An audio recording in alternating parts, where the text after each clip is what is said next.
मैं बोलूँ तो इल्ज़ाम है बगावत का और ना बोलूँ तो बेचैनी सी होती है। देखिए, मुंबई के मलाड में एक स्पोर्ट्स नफरत के गंदे कदमों तले इतिहास को कुचलना इनकी आदत है। दूसरी चीज़ की वो टीपू सुल्तान रहमतुल्लाह अलैह के जिनके बारे में इतिहास में ये मिलता है, और इतिहास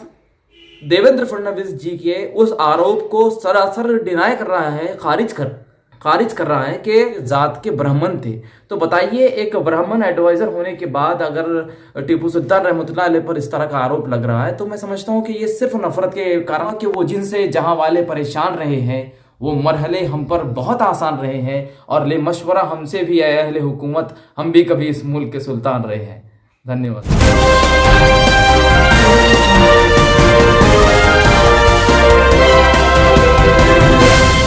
अगर आपने अभी तक हमारा चैनल सब्सक्राइब नहीं किया तो अभी सब्सक्राइब करें। तो आज हम बात करने वाले अब्दुल्ला अल मोहम्मदी से, जो टीपू सुल्तान रहमतुल्लाह अलैह के बारे में जो फडणवीस साहब ने जो एक बयान दिए, तो उसके बारे में क्या बोलना है आपका? देखिए, मैं बोलूँ तो इल्ज़ाम है बगावत का और ना बोलूँ तो बेचैनी सी होती है। देखिए, मुंबई के मलाड में एक स्पोर्ट्स कॉम्प्लेक्स को वहाँ के जो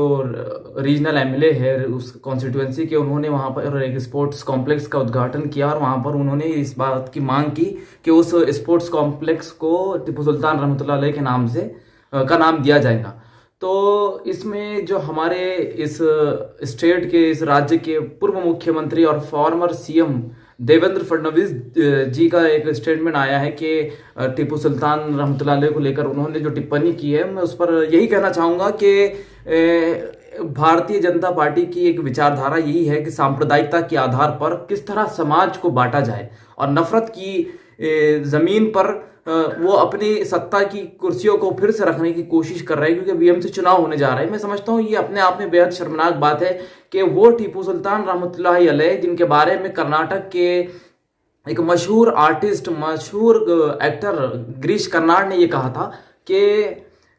टीपू सुल्तान रहमतुल्लाह अलैह की जिस तरह महाराष्ट्र में हमारे जो महाराष्ट्र के राजा हुए हैं, छत्रपति शिवाजी महाराज का जो आज सम्मान और आदर किया जाता है, अगर टीपू सुल्तान रहमतुल्लाह अलैह मुसलमान ना होते बल्कि हिंदू होते, तो उनका भी वही आदर कर्नाटक में होता, क्योंकि वो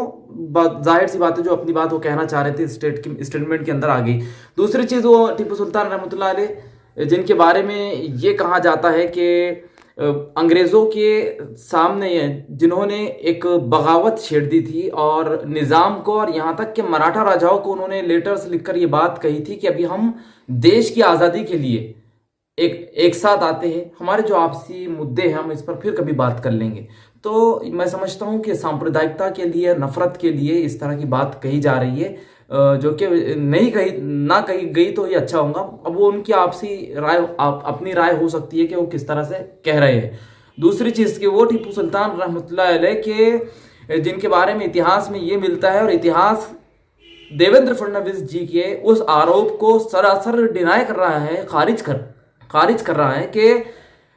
इतिहास में ये मिलता है कि टीपू सुल्तान रहमतुल्लाह अलैह के जो मुख्य एडवाइजर थे, उनका नाम पुरनैया था, जो कि जात के ब्राह्मण थे। तो बताइए, एक ब्राह्मण एडवाइजर होने के बाद अगर टीपू सुल्तान रहमतुल्लाह अलैह पर इस तरह का आरोप लग रहा है, तो मैं समझता हूँ कि ये सिर्फ नफरत के कारण लग रहा है। आखिर में सिर्फ यही कहूँगा कि वो जिनसे जहाँ वाले परेशान रहे हैं, वो मरहले हम पर बहुत आसान रहे हैं, और ले मशवरा हमसे भी है अहले हुकूमत, हम भी कभी इस मुल्क के सुल्तान रहे हैं। धन्यवाद।